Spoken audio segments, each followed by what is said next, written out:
to be able to get to the actual point of what's going on with scientific argumentation, logic, logos, and all the other things that we've tried to discuss during this nature of science thing.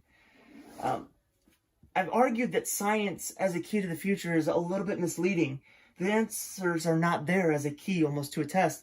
And the aspect as far as looking at the future, looking ahead, making predictions about something we've never actually sampled as it moves through time, since we are temporal beings moving straight forward, it eventually becomes the past. And then we make predictions about what we've never actually seen.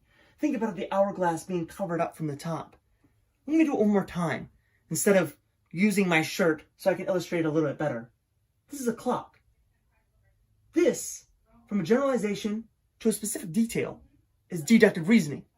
If I flip it over, I can use the special detail to make our inductive reasoning generalization. See, as it flips over, we move from generalization to specific detail to generalization. That's helpful.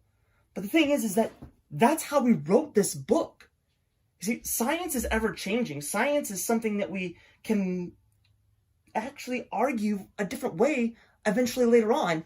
It's, in a sense, malleable. In a sense, it's fluid. So whenever you're talking about science admitting its ignorance, admitting ignorance is strength. That is one of the things that we should look at and say, that is a privileged thing. Since science doesn't hold on to this book, but rewrites new ones, as this one expires and gets put on the shelf for future use, only to reference it as what we used to think, we can write new books. We can make new predictions.